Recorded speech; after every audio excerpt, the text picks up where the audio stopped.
우리 다 함께 인사하도록 하겠습니다. 우리 함께 마주보면서 주님의 이름으로 사랑합니다. 우리 한 번 더 인사할까요? 주님의 이름으로 축복합니다. 네, 오늘도 예배 가운데 모이신 우리 모든 성도님들을 주님의 이름으로 사랑하고 축복합니다. 혹시 성도님들께서는 내방 여행하기라는 말을 들어보신 적 있으십니까? 내방 여행하기. 이 말은 18세기의 소설 작가였던 그자비에 드 메스트르라는 프랑스 소설가가 한 말입니다.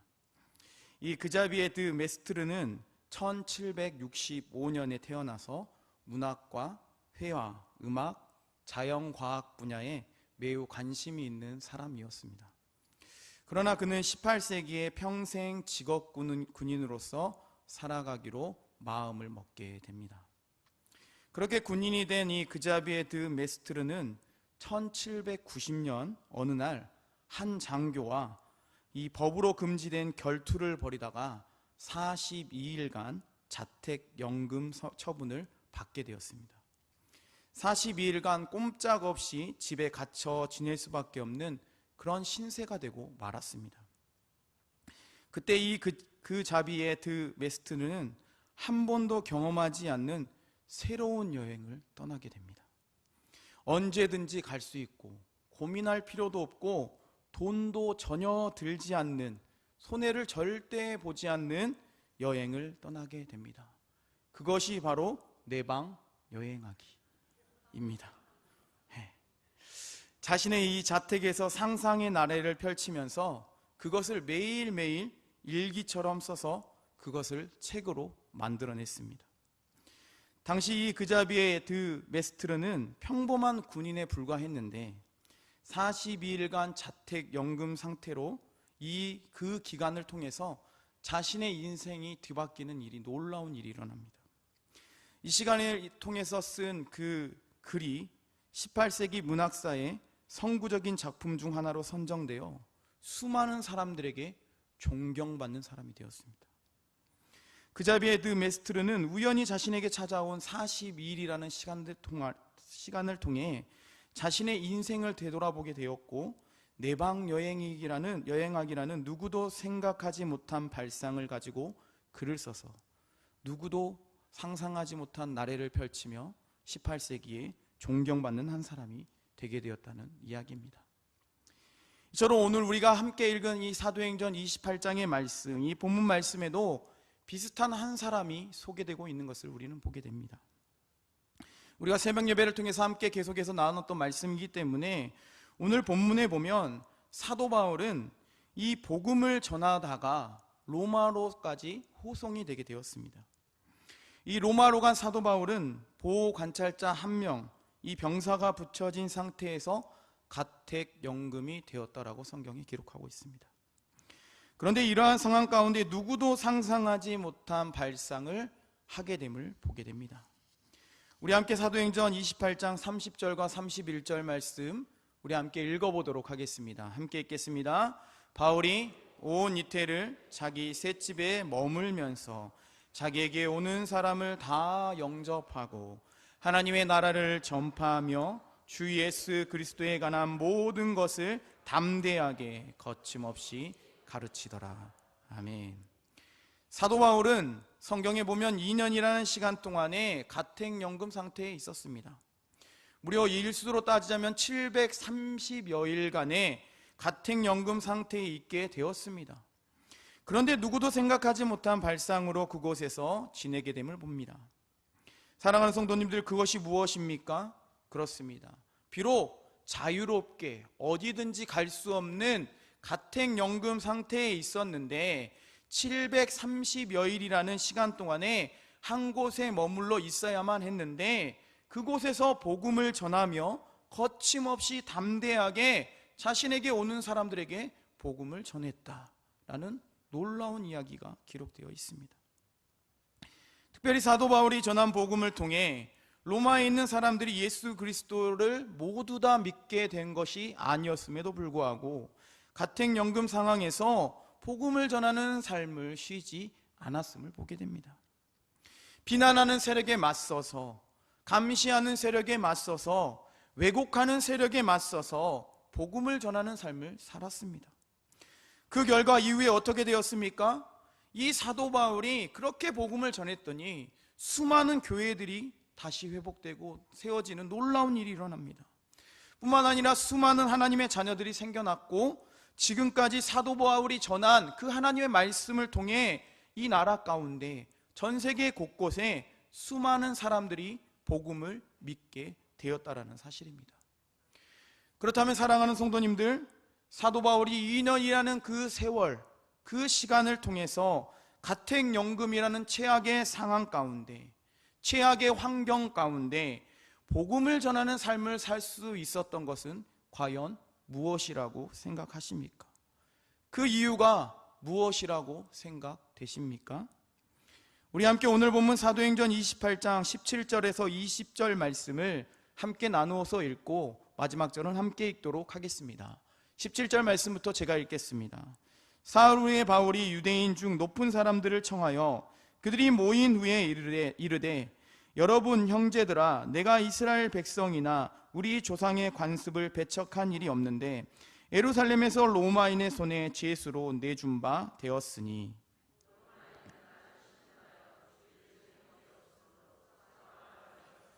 유대인들이 반대하기로 내가 마지 못하여 가이사에게 상소하며 내 민족을 고발하려는 것이 아니니라. 20절 말씀 함께 읽겠습니다. 이러므로 너희를 보고 함께 이야기하려고 청하였으니 이스라엘의 소망으로 말미암아 내가 이 쇠사슬에 매인 바 되었노라. 아멘. 사도 바울이 2년이라는 가택연금 상태에 있었는데 복음을 전할 수 있었던 것, 그런 발상을 할 수 있었던 이유가 무엇입니까? 예수님에 대한 소망이 있었기 때문입니다. 우리가 함께 읽은 이 사도행전 말씀에 보면 사도 바울은 로마로 호송되어서 그곳에서 가택연금 상태에 있었습니다. 그러나 사도 바울은 이러한 상황에 좌절하지 않았습니다. 오히려 역발상을 통해 2년이라는 그 시간들 통해 더욱 거침없이 담대하게 복음을 전했습니다. 그래서 오늘 보면 사도행전 28장 20절 말씀에 보면 이스라엘의 소망이다라고 말씀하고 있습니다. 이는 사도 바울이 유대인들의 오해를 받아 로마에서 쇠사슬에 매인받은 죄수가 되었는데도 불구하고 예수님에 대한 소망을 가지고 살아가고 있다, 계속적으로 살아가고 있음을 말씀하고 있는 말씀입니다. 사도 바울은 죽은 자의 부활에 대한 또한 소망이 있었습니다. 그 믿음이 있었습니다. 이는 단순히 죽은 자의 부활에 대한 소망에 국한된 것이 아니라 이스라엘에게 주신 구약 성경에 기록된 약속들의 성취가 바로 예수 그리스도를 통하여 완성되었음을 사도 바울은 확신하는 믿음이 있었다는 것을 의미합니다. 그래서 사도행전에 보면 그와 같은 말씀들이 계속해서 기록되는데요, 사도 바울은 사도행전 24장 15절 말씀에 이런 고백을 했습니다. 우리 사도행전 24장 15절 말씀 함께 읽어보겠습니다. 그들이 기다리는 바 하나님께 향한 소망을 나도 가졌으니 곧 의인과 악인의 부활이 있으리라 함이니이다. 아멘. 이어서 사도 바울은 사도행전 26장 6절과 7절 말씀에도 이런 고백을 했습니다. 우리 함께 읽어보겠습니다. 이제도 여기 서서 신문 받는 것은 하나님이 우리 조상에게 약속하신 것을 바라는 까닭이니 이 약속은 우리 12지파가 밤낮으로 간절히 하나님을 받들어 섬김으로 얻기를 바라는 바인데 아그리빠 왕이여, 이 소망으로 말미암아 내가 유대인들에게 고소를 당하는 것이니이다. 아멘. 이처럼 사도 바울은 예수님에 대한 소망을 가지고 복음을 전하는 삶을 살았습니다. 그러나 이 사실을 거부하고 반론하며 고발하는 사람들이 있었습니다. 사랑하는 사람들, 성도님들, 오늘 본문 말씀을 보니까 그 사람들이 누구입니까? 바로 유대인들이었습니다. 유대인들은 예수님께 소망을 두고 복음을 전하는 사도 바울을 거부했습니다. 적극적으로 거부하며 고발하며 사도 바울을 괴롭혔습니다. 이로 인해 바울은 어떻습니까? 사도 바울은 결국 로마로까지 호송되어 죄인의 신분이 되었습니다. 하지만 바울은 포기하지 않았습니다. 극구 거부하며 거절하는 그들을 향해 담대하게 복음을 전하며 잘못된 견해를 가지고 살아가는 유대인을 만나 복음을 전하고 더 나아가 이방인을 향해 바울이 담대하게 복음을 전하는 삶을 살았다는 것을 성경은 기록하고 있습니다. 이처럼 예수님에 대한 소망을 가지고 살아가는 사람은 어떻습니까? 상황과 환경을 넘어서서 복음을 전하는 삶을 살아갑니다. 상황의 지배를 받지 않습니다. 환경의 지배를 받지 않습니다. 상황과 환경을 넘어서서 복음을 전하며 살아갈 수가 있습니다. 우리는 이러한 사실을 같은 이 말씀인 사도행전 8장 26절에서 40절에 기록된 빌립을 통해서도 볼 수가 있습니다. 빌립은 어떤 사람이라고 기록하냐면 성령에 충만한 사람이었다라고 성경은 기록하고 있습니다. 성령의 충만함을 입어서 복음을 전하는 삶을 살았던 사람이 빌립이다라고 성경은 기록합니다. 빌립은 그런데 예루살렘에서 복음을 전하다가 핍박을 받게 되어 사마리아에서 복음을 전하고 있었다라고 성경이 기록되어 있습니다. 그런데 갑자기 어느 날 천사가 나타나 그 성을 떠나 가사 지역에 있는 광야로 가라고 명령을 하자 이 빌립은 당황하지 않고 변명하지 않고 이유를 설명하지 않고 그냥 순종해서 묵묵히 나아가게 됩니다. 그러나 빌립이 나아가는 길은 어떨까요? 쉽지 않았습니다. 사마리아에서 가사 광야로 가기 위해서는 예루살렘을 반드시 거쳐서 가야만 했습니다. 그곳에는 어떤 사람들이 있는 겁니까? 극성으로 자신을 핍박하던 유대인들이 머물고 있는 곳이었습니다. 그러니까 빌립은 하나님의 말씀, 하나님의 사람, 천사의 말씀에 순종해서 가사 지역에 있는 광야로 가야 되는데 자칫 잘못하면 그들에게 돌에 맞아 자신의 생명의 위협까지 느낄 수 있는 그런 상황을 고려하지 않을 수 없었습니다. 하지만 빌립은 연연하지 아니하고 순종해서 나아갑니다. 뿐만 아니라 사마리아에서 가사 광야로 가는 길은 황무지와 같은 곳입니다. 이 사마리아에서 예루살렘까지 찾아보니까 74km 정도 됩니다. 그리고 예루살렘에서 가사까지 가는 길은 70km 정도 됩니다. 그러니까 이 144km 정도에 되는 그 거리를 이 빌립이 그 험하고 먼 길, 물조차 찾을 수 없는 그 머나먼 길을 순종으로 나아갔습니다. 그러나 성경은 이렇게 기록합니다. 빌립이 탓하지 않았다. 빌립이 전혀 탓하지 않았음을 성경은 기록하고 있는 것을 보게 됩니다. 오직 빌립은 하나님의 말씀을 의지하여서 순종하며 나아갔습니다. 그러던 중에 누구를 만나게 됩니까? 에디오피아 여왕 간다게의 모든 재정을 맡아 관리하는 네시를 만나게 됩니다. 그리고 네시가 읽고 있던 이사야 53장의 말씀을 이 빌립이 해석해주고 그에게 복음을 전하고 그가 복음을 받아들이게 되자 세례를 주고 그가 성령의 충만함을 입어서 더불어 기쁨으로 그가 길을 가게 되었다라고 성경에 기록되어 있습니다. 이처럼 빌립이 어떻습니까? 자신이 죽을 수 있는 환경을 고려하지 아니하고 그가 상황과 여건을 탓하지 아니하고 그가 넘어서서 복음을 전할 때에 이방인이었던 에디오피아의 여왕 간다게의 모든 재정을 맡아 관리하는 네시에게 복음이 전해지게 되었고 에디오피아라는 낯선 지역까지 복음이 전해지는 놀라운 역사가 일어나게 되었음을 성경은 보게 됩니다. 저 역시 이러한 상황과 환경을 넘어서서 복음을 전할 때가 있었습니다. 제가 고등학교 시절, 중학교 시절과 전혀 다른 삶을 살았었습니다. 이 전혀 다른 삶을 살 수 있었던 것은 전적으로 인격적인 하나님을, 예수님을 만났기 때문입니다. 그래서 저는 예수님께서 행하신 것처럼 약한 사람들에게 친구가 되어주고 약한 사람들을 위로해주고 몸이 아픈 친구들과 함께 어울려서 그렇게 학교 생활을 하기 시작했습니다. 그리고 그 친구들에게 복음을 전하며 그 친구들과 함께 교회를 다니며 함께 신앙생활을 했습니다. 그런데 제가 있던 이 실업계의 같은 과에 있는 친구들은 대부분은 저와 중학교 때 함께 어울렸던 친구들이었습니다. 하지만 저의 정말 180도 달라진 모습 앞에 친구들은 전혀 이해하지 못했습니다. 함께 어울려서 술도 한잔해야 되고 담배도 피워야 되고 함께 여자친구도 만나고 그렇게 어울려야 될 친구가 이상하게 아무것도 하지 아니하고 가장 연약한 친구들에게 찾아가서 손을 내밀고 그들과 함께 전도를 해서 그 욕도 하지 아니하고 그 모습이 전혀 달라진 모습을 통해 그 친구들은 이해하지 못했습니다. 그래서 저는 고등학교 1학년 때 친했던 친구들, 중학교 때 친했던 친구들에게 왕따를 당했습니다. 그 시절을 제가 회상하면 너무나도 견디기 힘들었습니다.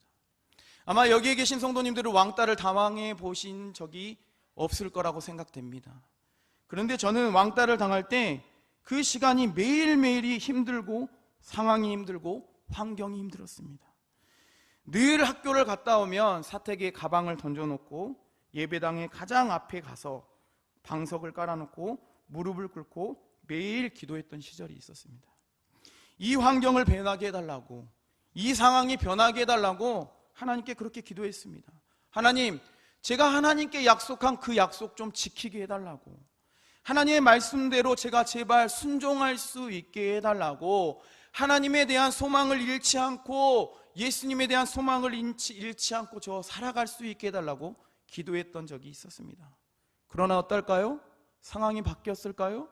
환경이 바뀌었을까요? 1년이 지났지만 바뀐 게 전혀 없었습니다.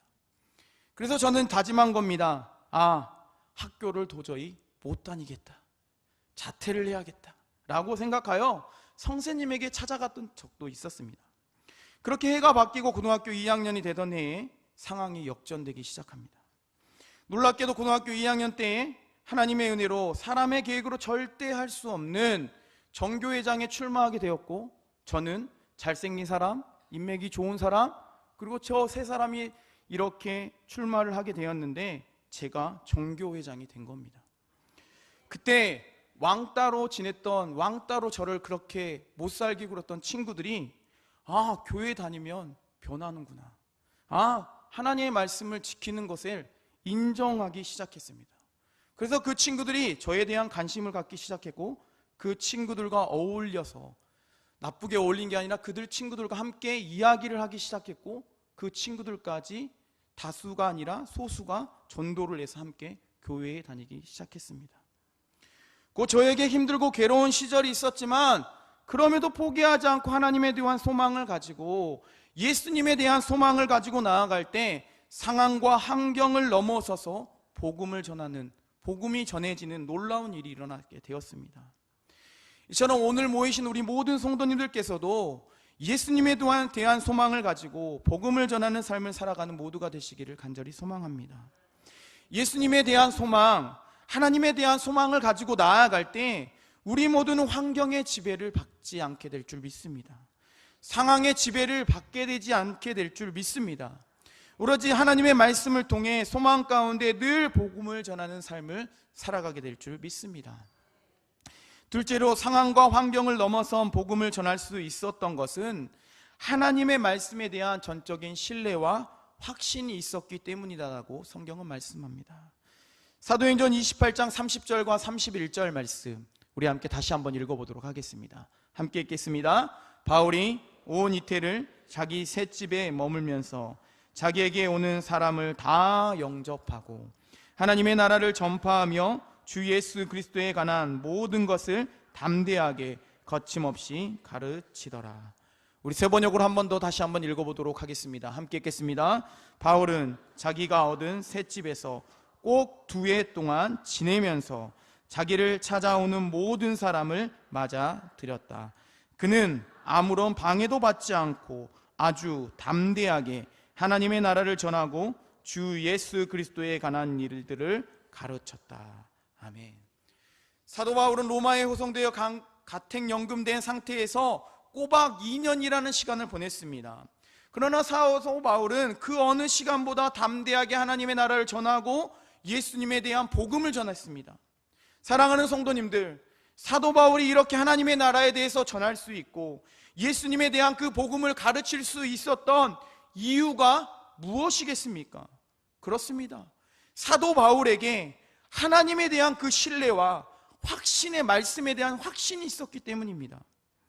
우리는 이러한 사실을 함께 읽은 사도행전 28장 31절 말씀에 기록된 아무런 방해도 받지 않고 아주 담대하게 하나님의 나라를 전하고 주 예수 그리스도에 관한 일들을 가르쳤다라는 말씀을 통해서 볼 수가 있습니다.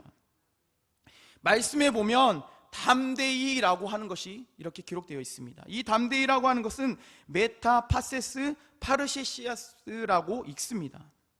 이것은 모든 확신을 가지고라는 의미를 가지고 있습니다.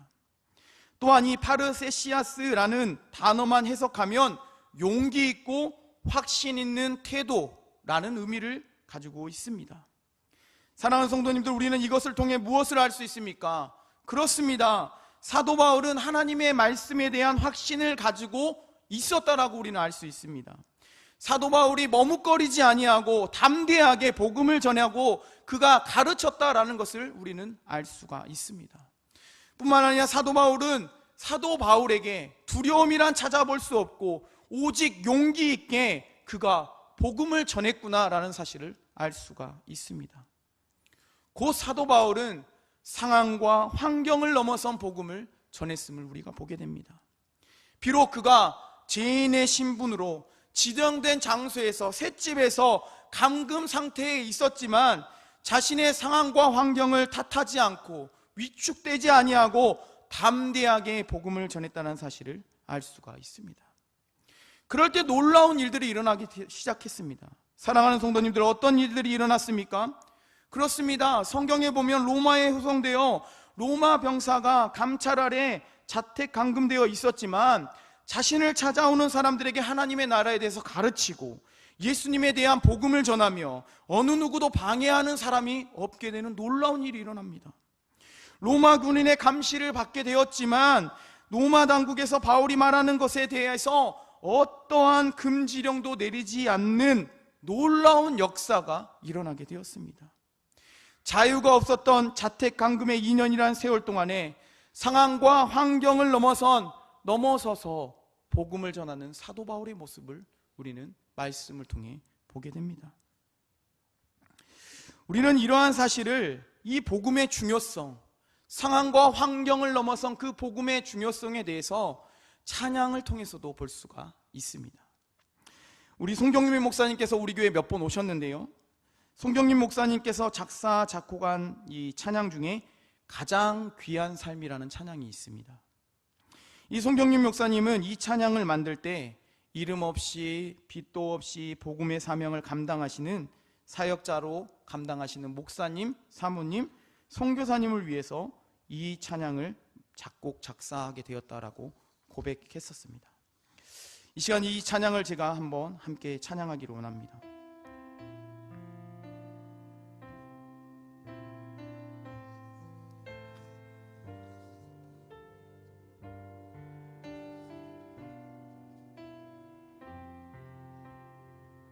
아무도 모르는 삶이라 하여도 스치듯 지나는 삶이라 하여도 후회하지 않고 오늘을 사는 것은 가장 귀한 삶을 알미라. 내가 꿈꾸는 일 이루지 못해도 내가 바라는 것 다 갖지 못해도 낙심하지 않고 오늘을 사는 것은 가장 귀한 삶을 알미라. 내가 복음을 알고 내가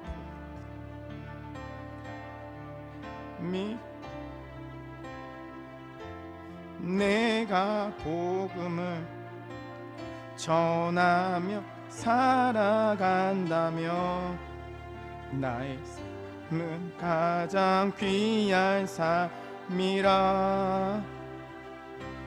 내가 예수를 알고 내가 예수를 믿고 내가 예수를 전하며 살아간다면 나의 삶은 가장 귀한 삶이라. 하나님 독생자, 하나님 독생자 예수 그리스도 날 위해 고귀한 생명 주셨으니 그 생명 받은 나 하늘의 소망이 가장 귀한 삶을 알미라. 내가 복음을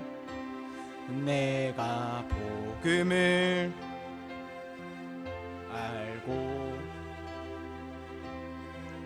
내가 복음을 믿고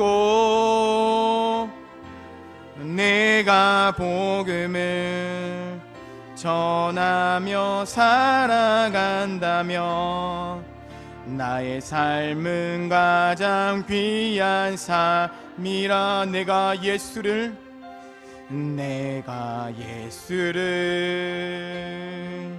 알고 내가 예수를 믿고 내가 예수를 전하며 살아간다면 나의 삶은 가장 귀한 삶이라. 내가 예수를 위해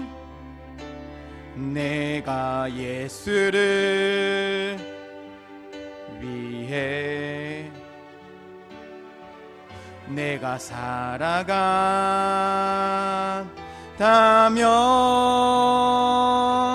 나의 작은 삶 아무도 모른다 해도 나의 삶은 가장 귀한 삶이라.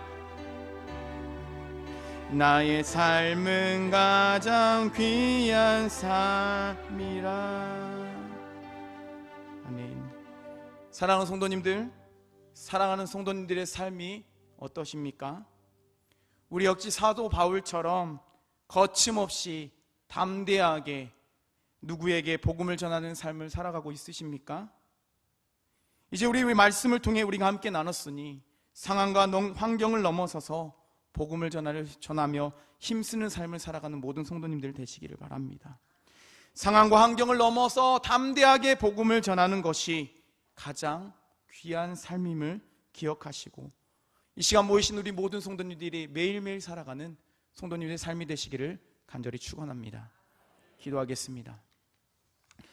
살아계셔서 우리 가운데 역사하신 하나님 아버지, 오늘도 우리에게 말씀을 통해서 우리에게 귀한 말씀 주심을 감사합니다.